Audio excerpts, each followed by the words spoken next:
Existem dívidas que podem te fazer enriquecer, dívidas que são boas de fato, mas são pequenas, são algumas chances que você tem de ter uma dívida boa. E se você ainda não consegue pensar se uma dívida de fato é boa, se existem dívidas boas, é só você pensar nas pessoas mais ricas do mundo, né? Nas empresas mais ricas do mundo, a Nvidia, a Amazon, Netflix, todas elas têm dívidas. Se elas têm bilhões em caixa, milhões em caixa, por que elas têm dívidas se elas não tivessem dívidas boas, né? Se elas não estivessem ganhando dinheiro com isso? E aqui, isso que eu vou tentar te mostrar aqui nesse vídeo. E se você pensar nas pessoas mais ricas também, Jeff Bezos, o Elon Musk, eles também têm dívidas porque, para algumas pessoas, em algumas situações, as dívidas fazem sentido e elas podem te fazer, de fato, ganhar dinheiro. Sem mais delongas, vamos logo. Então, para facilitar aqui a sua visão, para você, de fato, conseguir separar o que é uma dívida boa de uma dívida ruim, você tem que ver qual que é a taxa de juros que está sendo usada naquele empréstimo. Se você está pegando uma taxa de juros de 10%, isso não diz nada. Pode ser uma dívida de 10% ou de 20%, não vai dizer nada se você não souber de uma outra informação. Então, a primeira informação que você tem que saber é a taxa de juros que está sendo ofertada naquele empréstimo. A segunda coisa que você tem que saber é quanto você consegue ganhar em um investimento seguro, né? Vamos colocar aqui a taxa Selic, que é a taxa de juros do Brasil.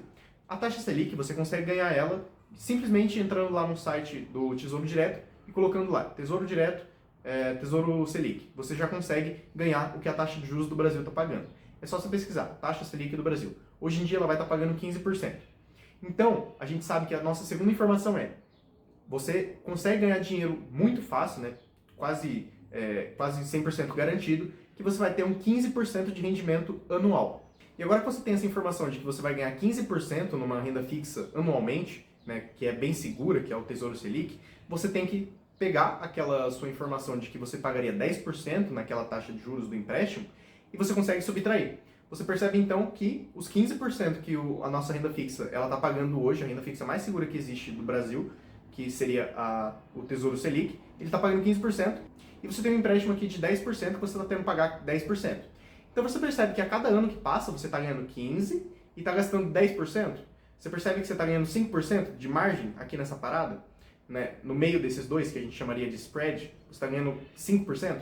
Isso a gente tem que desconsiderar um pouquinho ali o imposto que você vai pagar no Tesouro Selic. Então vamos colocar que você está ganhando 3% na diferença desses 15% para os 10%, porque tem uma partezinha que você vai ter que pagar de imposto. Mas você pode garantir que esse é uma boa dívida, né? Você está ganhando 3% por ano que se passa e você está adiantando um dinheiro do futuro para o presente. Essa é uma boa dívida. Então, como você faz para adivinhar, para ver se uma dívida é boa? Você pega a taxa de juros que ela está sendo ofertada, o empréstimo. Então, aqui nesse nosso exemplo hipotético foi 10%, e na nossa taxa Selic de hoje em dia, a gente está pagando 15%. Né? A taxa Selic está pagando 15%.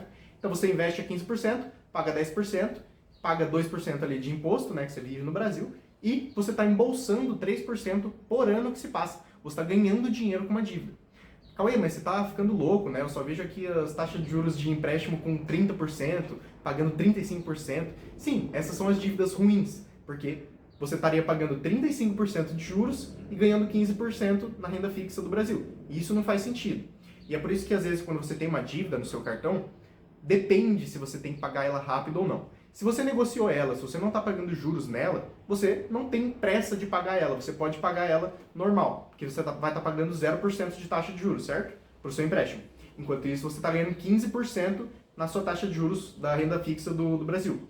Então você está ganhando aqui uns 13%, de lucro, enquanto anualmente, né, de fato.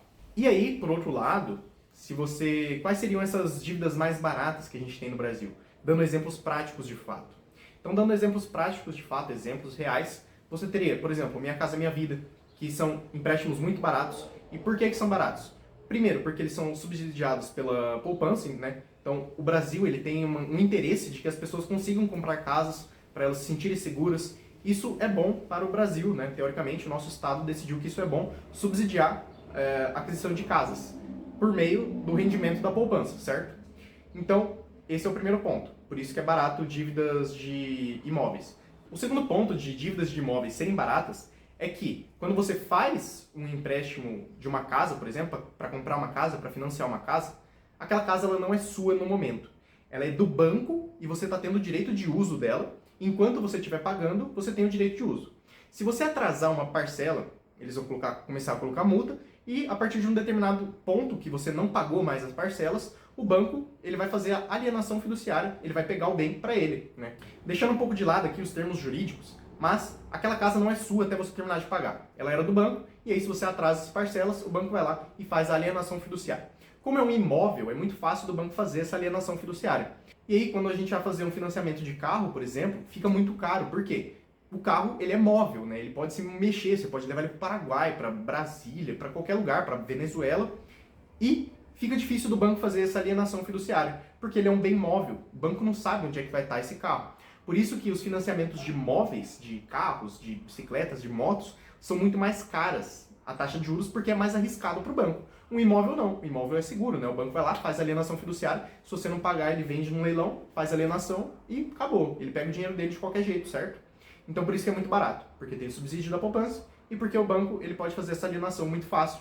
Então, o nosso primeiro exemplo prático é de que casas, geralmente casas, apartamentos, imóveis, são muito baratos os financiamentos. Geralmente. Você tem que ver aí certinho se está abaixo da taxa Selic, né? Se está em 12%, se está em 10%, compensa você fazer, né? Teoricamente você vai estar ganhando dinheiro com isso. Segundo, dívida do FIES também geralmente é uma dívida boa, porque você está fazendo uma graduação, você vai estar pagando lá, e ele também é um empréstimo subsidiado, porque a educação, não sei o que, vai ter várias coisas legais, né, interessantes, para você fazer esse empréstimo e depois só pagar depois de muito tempo, e a inflação vai estar jogando ao seu lado.